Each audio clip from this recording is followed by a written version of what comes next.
$200 प्रति बैरल तेल, मध्य पूर्व में एक और जलडमरू, मध्य का बंद होना और पूरी दुनिया में ऊर्जा व्यवस्था का पूर्ण पतन। यही धमकी ईरान दे रहा है डोनाल्ड ट्रंप के उस बयान के बाद जिसमें उन्होंने कहा कि अगले हफ्ते से अमेरिका ईरान भर में बिजली घरों और पुलों पर सीधे हमले शुरू करेगा। अब ईरान सिर्फ होर्मुज जलडमरू मध्य ही नहीं बल्कि फारस की खाड़ी से तेल ले जाने वाले सभी समुद्री रास्तों को बंद करने की धमकी दे रहा है। इस्लामिक रिवॉल्यूशनरी गार्ड्स कॉर्प्स ने कहा, ऊर्जा संसाधन या तो सभी के लिए होंगे या किसी के लिए नहीं। ईरान असल में कह रहा है कि अगर आप हमें नाकाबंदी से दबा रहे हैं तो हम सबको यानी पूरी दुनिया के तेल बाजार को दबा देंगे। और ट्रंप इसके जवाब में अपना सबसे बड़ा तुर्क का इक्का निकालते हैं। वे धमकी देते हैं कि वे ईरान की ऊर्जा व्यवस्था, बिजली घरों और खुद ईरान पर हमला शुरू कर सकते हैं। इस एपिसोड में हम बताएंगे कि क्षेत्र के जलडमरू मध्यों को बंद करने की धमकी दिखावा नहीं बल्कि वास्तविक स्थिति है जिसमें तेल की कीमत $200 प्रति बैरल तक जा सकती है। ट्रंप ऊर्जा क्षेत्र पर किस तरह के हमलों की योजना क्यों बना रहे हैं और इन्हें आखिरी में क्यों रखा है। और सबसे महत्वपूर्ण बात, अभी इस विषय पर चर्चा करते समय कीमतों और शिपिंग के साथ क्या हो रहा है। आइए समझते हैं हुआ क्या। ईरान ने अर्मुज जलडमरू मध्य को आधिकारिक रूप से बंद कर दिया जिससे युद्ध से पहले दुनिया के तेल का 5वां हिस्सा गुजरता था। उन्होंने कहा, जलडमरू मध्य तब तक बंद रहेगा जब तक अमेरिकी बुराइयां खत्म नहीं होती, इस्लामिक रिवॉल्यूशनरी गार्ड्स कॉर्प्स का हवाला देते हुए। जवाब में अमेरिका ने फिर से ईरानी बंदरगाहों की समुद्री नाकाबंदी लागू की। मैंने इसे पिछले एपिसोड्स में बताया था। अब इस नाकाबंदी का जवाब ईरान धमकी से दे रहा है जिससे दुनिया का बाजार हैरान है। ईरान के इस्लामिक रिवॉल्यूशनरी गार्ड कॉर्प्स ने वादा किया है कि वे अमेरिका और उसके सहयोगियों को फायदा देने वाले बाकी सभी निर्यात गलियारों को भी बंद कर देंगे। यह समझना जरूरी है कि इन शब्दों के पीछे क्या मायने हैं और इन शब्दों के पीछे एक बहुत ही खास दूसरा जलडमरू मध्य है जिसे बंद कर देना वाकई में पूरी दुनिया के तेल बाजार को पंगु बना सकता है। बात बाब अल मंदेब जलडमरू मध्य की हो रही है। ये एक संकरा रास्ता है अरब प्रायद्वीप और अफ्रीका के बीच। आगे चलकर ये लाल सागर में प्रवेश करता है और फिर जैसा कि आप जानते हैं स्वेज नहर आती है। और यही है ईरानी रणनीति की पूरी चालाकी। खुद ईरान बाब एल मंदेब जलडमरू मध्य तक नहीं पहुंच सकता, वो बहुत दूर है और उसे सीधे तौर पर बंद करना वो निश्चित रूप से नहीं कर सकता। उसके सहयोगी जो यमनी हूती हैं वहां आसानी से पहुंच सकते हैं। ये हूती उसी जलडमरू मध्य के किनारे हैं जैसे ईरानी लोग हार्मुज जलडमरू मध्य के किनारे हैं और हूती पहले ही अपनी आवाज उठा चुके हैं।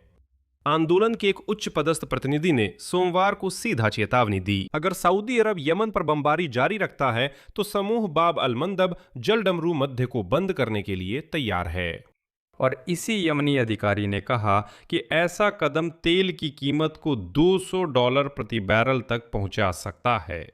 $200 समझने के लिए, अभी एक बैरल की कीमत लगभग $85 है ब्रेंट ग्रेड के लिए और $100 से ऊपर की कोई भी कीमत पूरी दुनिया के हर पेट्रोल पंप पर, अमेरिकी पेट्रोल पंपों सहित, सीधा दर्द बन जाती है। मतलब हूती दुनिया में पेट्रोल की कीमतों को नियंत्रित कर रहे हैं और ईरान इस जंग में अपना आखिरी दांव चलाने को तैयार है। यही चीज आज खुलेआम धमकी के तौर पर दी जा रही है और यहीं पर वही तंत्र है जो पूरी स्थिति को वाकई नर्क जैसा बना देता है। देखिए सब कुछ कितनी खूबसूरती और मक्कारी से एक ही गांठ में बांधा गया है। ईरान हर्मुज जलडमरू मध्य को बंद कर देता है और पर्शियन गल्फ का आधा तेल रुक जाता है। सऊदी अरब इस स्थिति से बचने के लिए जब 28 फरवरी को अमेरिका के ईरान के खिलाफ युद्ध शुरू होता है, अपनी तेल को 1200 किलोमीटर लंबे पाइपलाइन के जरिए लाल सागर तक भेजना शुरू कर देता है। लाल सागर से विश्व महासागर जाने के लिए बाब अल मंदेब जलडमरू मध्य से गुजरना जरूरी है और बाब अल मंदेब जलडमरू मध्य पर हूती का नियंत्रण है और हूती ईरान की प्रॉक्सी ताकत हैं। मतलब ईरान दोनों रास्ते एक साथ बंद कर सकता है और मुख्य हर्मुज जलडमरू मध्य और वैकल्पिक बाब अल मंदेब जलडमरू मध्य जिनके जरिए अभी सऊदी लोग बच रहे हैं, ये बहुत बड़ी समस्या होगी। और ये अब कोई सिद्धांत नहीं है। आज की एक प्रमुख ताज़ा खबर इस प्रकार है, अमीराती बंदरगाह फुजैरा ये सबसे बड़ा वैकल्पिक बंदरगाह है। हार्मुज जलडमरू मध्य को बाईपास करने वाला वैकल्पिक मार्ग वास्तव में अपनी गतिविधि बंद कर चुका है। विश्लेषकों के अनुसार इससे बाजार से रोजाना लगभग 6 मिलियन बैरल और हट जाते हैं। और सोचिए, 2 अमेरिकी विमानवाहक पोतों और शक्तिशाली अमेरिकी वायुसेना की सुरक्षा के बावजूद भी वे इस बंदरगाह को खुला नहीं रख सके। टैंकरों के कप्तान वहां जाने से मना कर देते हैं क्योंकि सब जीना चाहते हैं। और इसी बीच हुसियों के आंदोलन अंसार अल्लाह के पॉलित ब्यूरो के सदस्य मोहम्मद अल फराह ने तो एक बयान दे डाला, उद्धरण, अगर हालात और खराब हुए तो बाबुल मंदेब और हरमुज जलडमरू मध्य ईरान के साथ ऑपरेशनल गठबंधन में बंद कर दिए जाएंगे। यानी ईरान और हुसियों दोनों मिलकर वैश्विक व्यापार की दोनों धमनियां बंद करने को तैयार हैं। और अगर लाल सागर का दक्षिणी प्रवेश द्वार भी गिर जाता है तो स्वेज नहर भी खतरे में आ जाएगी। एक और जलडमरू मध्य। ये अब सिर्फ तेल संकट नहीं बल्कि दुनिया के लगभग आधे समुद्री मार्गों के लिए, चाहे तेल हो या खाद्य सामग्री, एक गंभीर पक्षाघात है। आइए इसे आंकड़ों में देखें। हरमुज जलडमरू मध्य से पूरी दुनिया के तेल का 20% गुजरता है। बाब अल मंदब जलडमरू मध्य से और 12% तेल गुजरता है। स्वेज नहर से पूरी दुनिया के तेल का और 5% गुजरता है। आखिरकार दुनिया की कुल तेल आपूर्ति का लगभग आधा हिस्सा रुक सकता है। अब देखते हैं डोनाल्ड ट्रंप ने क्या जवाब दिया। ट्रंप ने भी तनाव बढ़ाते हुए अपना सबसे बड़ा तुरुप का इक्का इस्तेमाल किया। लगातार हमलों के बीच अमेरिकी सेना चौथी रात ईरान पर हमला कर रही है। आखिरी लहर 7 घंटे चली और हारमुज के आसपास दर्जनों सैन्य लक्ष्य निशाने पर रहे। ट्रंप अब नए स्तर की धमकी दे रहे हैं। उन्होंने धमकी दी कि अगर तेहरान बातचीत की मेज पर नहीं बैठता है तो अगले हफ्ते अमेरिका ईरान की ऊर्जा सुविधाओं और पुलों पर हमला करना शुरू कर देगा। असल में ट्रंप ईरान की बिजली काटकर और उसके परिवहन मार्ग व रसद व्यवस्था छीनकर उसे टुकड़ों में बांटने की धमकी दे रहे हैं। आखिरकार अमेरिका अब ईरान की बिजली काटने की धमकी दे रहा है और दोनों पक्ष इसे समझौते के लिए मजबूर करना कह रहे हैं। दोनों, ध्यान दीजिए, चाहे ईरान हो या अमेरिका। लेकिन इस पूरे खेल में बंधक तो बाकी सारी दुनिया बन जाती है जिससे ये दोनों तेल का झटका देने वाले हैं। और इसी संदर्भ में मैं आपको पत्रकार फिलिप गॉर्डन का एक शानदार उद्धरण देना चाहता हूं। हर शब्द ध्यान से सुनिए क्योंकि उन्होंने डोनाल्ड ट्रंप की स्थिति का बेहतरीन वर्णन किया है जिसमें वे खुद को और दुर्भाग्य से दूसरों को भी ले आए हैं। आगे फिलिप गॉर्डन का उद्धरण है, ये तो आधी मुसीबत ही होती अगर मौजूदा टकराव में दोनों पक्षों को पूरा भरोसा होता कि दूसरा पक्ष जरूर झुक जाएगा। ईरान शायद सच में इस पर विश्वास करता है। ट्रंप के रिकॉर्ड और अमेरिकी अर्थव्यवस्था को होने वाले नुकसान को देखते हुए, खासकर कांग्रेस के मध्यावधि चुनावों से पहले। हालांकि सारी डींगों के बावजूद ट्रंप शायद ही इस बात पर विश्वास करते हैं कि ईरान जल्दी ही झुक जाएगा। ये उन्हें सैन्य वृद्धि की कहीं अधिक खतरनाक राह पर ले जा सकता है और ईरान की तरफ से जवाबी बढ़त भी भड़का सकता है। असफल मेमोरेंडम से सीख मिलती है कि ईरान हरमुज जलडमरू मध्य पर नियंत्रण नहीं छोड़ेगा। आय के अलावा ईरान नियंत्रण और अपने अधिकार की मान्यता भी चाहता है जिसे वो कभी भी दबाव बनाने के लिए इस्तेमाल कर सकता है अन्य मुद्दों पर, जिनमें लेबनान, परमाणु और हिरासत शामिल है। और इन सभी निवासियों के साथ बातचीत ट्रंप सही तौर पर इसी का विरोध करते हैं, लेकिन ऐसा लगता है कि वो इसके बारे में कुछ भी नहीं कर सकते। इसी वक्त दोनों पक्ष एक दूसरे पर बमबारी कर रहे हैं। इस्लामिक रिवोल्यूशनरी गार्ड्स कॉर्प्स ने कहा कि नए अमेरिकी हमलों के जवाब में उन्होंने बहरीन में अमेरिकी 5वें बेड़े के ठिकानों पर हमला किया। ईरानियों के मुताबिक उन्होंने कुवैत के मिना अब्दुल्ला बंदरगाह की एक लॉजिस्टिक सुविधा में आग लगाकर उसे नष्ट किया।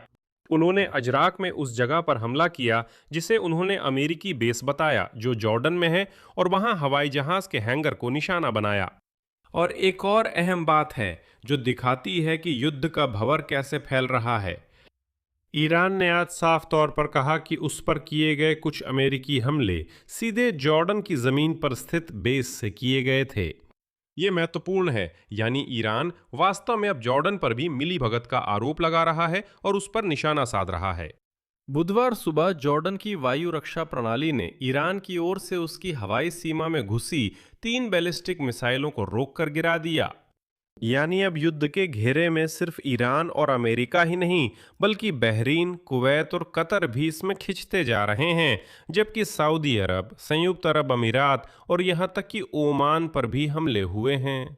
और आज ईरान ने जॉर्डन को भी खुले तौर पर युद्ध में सहभागी बता दिया है, यानी आग फैलती जा रही है।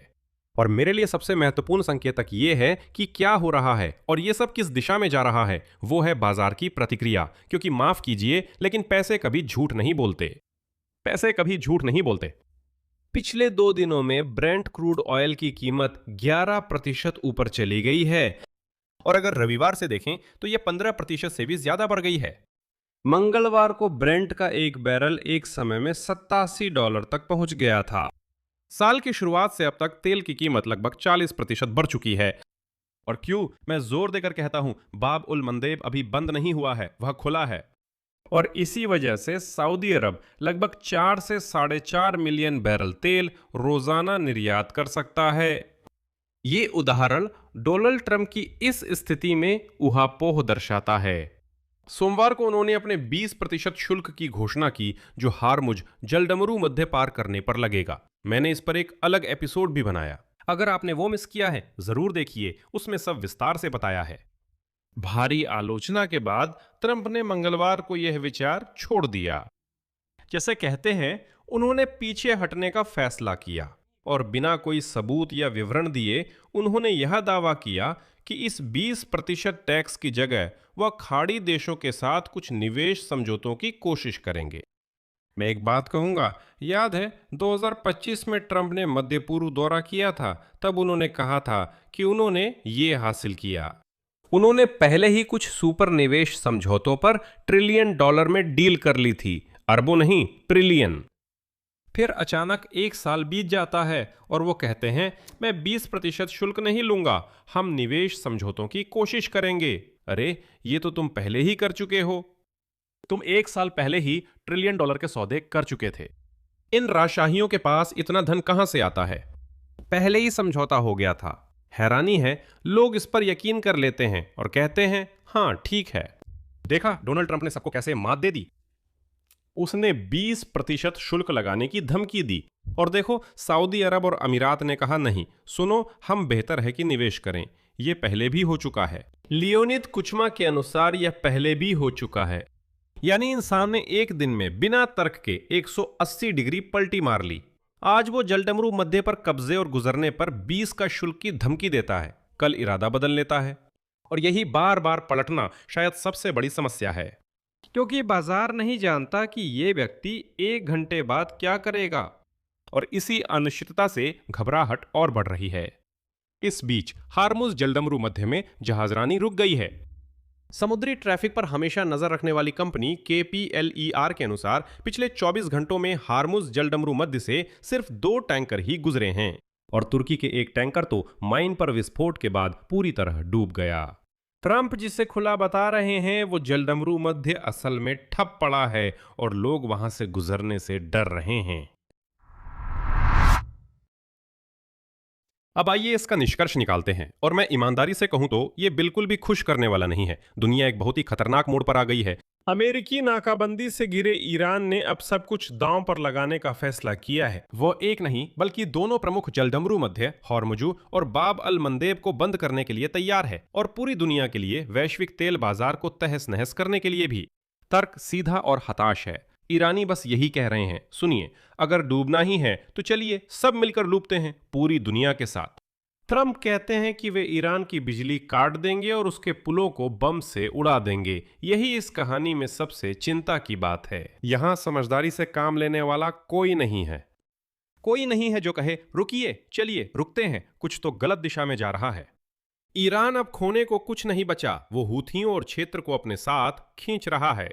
और डोनाल्ड ट्रंप हैं जो एक दिन में जलडमरू मध्य पर कब्जा करते, 20 बैठकें करते, मन बदलते, पावर स्टेशन को धमकी देते और निवेश जुटाने की बात करते हैं। और कई बार समझ नहीं आता कि कब वे ब्लफ कर रहे हैं और कब सच बोल रहे हैं। ईरान और ट्रंप के बीच टैंकर समुद्र में जाने से डर रहे हैं।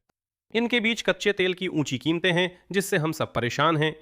और इनके बीच में सिर्फ पेट्रोल ही नहीं, बल्कि खाद्य पदार्थों पर भी वैश्विक झटके की संभावना खड़ी है। असल में इन्हीं जलडमरू मध्यों से अनाज भी जाता है। उदाहरण के लिए, यहां मैं विराम लगाता हूं। अपनी राय और अपने निष्कर्ष इस एपिसोड के नीचे कमेंट्स में लिखें। चैनल सब्सक्राइब करें, बेल दबाएं और लाइक करें। यही सब था। अपना ख्याल रखें। सब